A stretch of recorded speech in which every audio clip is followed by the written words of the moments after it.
Bom, meus amigos, um dos membros do canal fez uma pergunta na área de membros que me fez pensar um pouco e sobre isso vamos conversar nessa parte final do vídeo. É um tema que eu acho importante, não dá para varrer para debaixo do tapete, né? É a possibilidade cada vez mais real de armas nucleares voltarem a serem cogitadas como opção em um conflito. Viram que eu não disse usadas, né? Mas apenas cogitar seu uso. E olha, eu queria começar compartilhando uma coisa que tenho lido de gente da área, estrategistas russos, por exemplo. Segundo eles, já está passando da hora de a Rússia pelo menos começar a pensar de maneira séria em como e quando usaria armas nucleares. Não agora, mas em algum momento no futuro, dependendo de como as coisas evoluírem. O simples fato, gente, de já ouvirmos vez por outra esse burburinho já diz muito sobre como o mundo mudou. Lá para os idos da segunda metade da Guerra Fria, a mentalidade era outra. Depois da crise dos mísseis em Cuba, ficou muito claro para todo mundo, americanos, soviéticos, analistas de defesa, que era impensável usar armas nucleares, que não existia cenário aceitável em que isso fizesse sentido. O jogo era manter cada lado fora de uma situação em que realmente considerasse apertar o botão.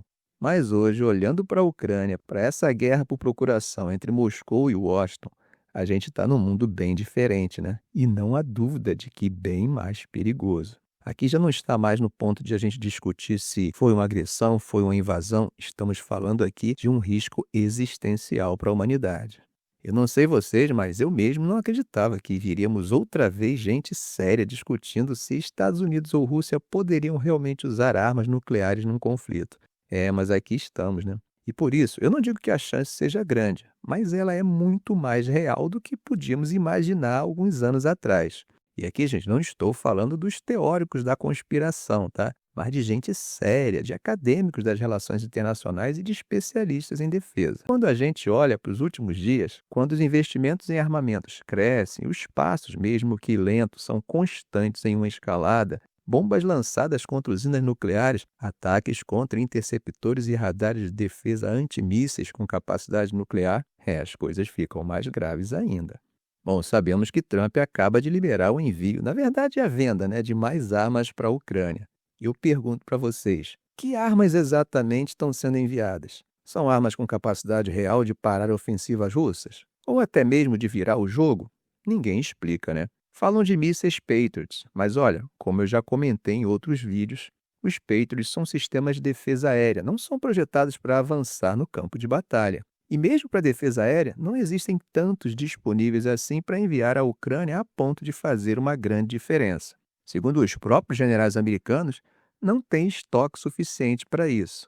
Na lógica negocial de Trump, parece que a prioridade é empurrar a conta para os europeus pagarem, sem grande plano estratégico por trás, né?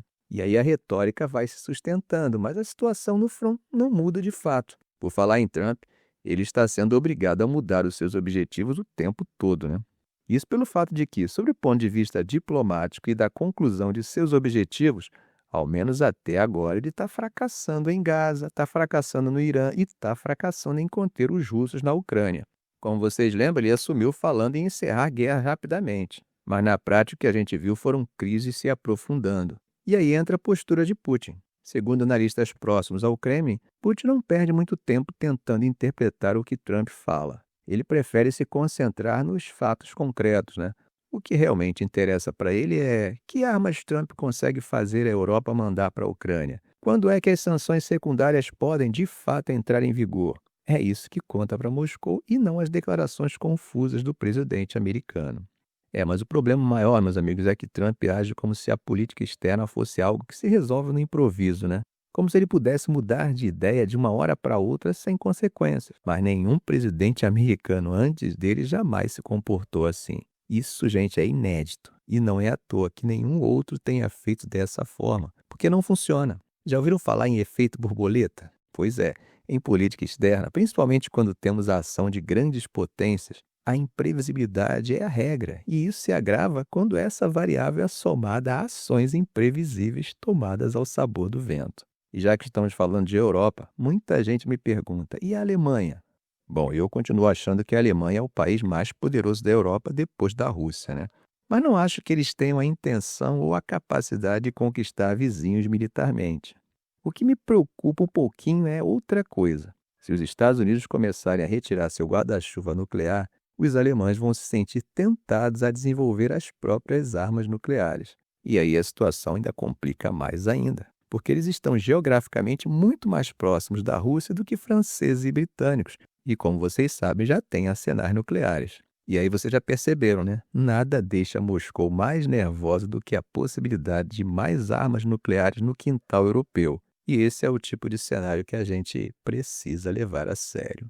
Ficamos por aqui. Se esse vídeo foi útil a você, faça um comentário, compartilhe em suas redes sociais, dê um like.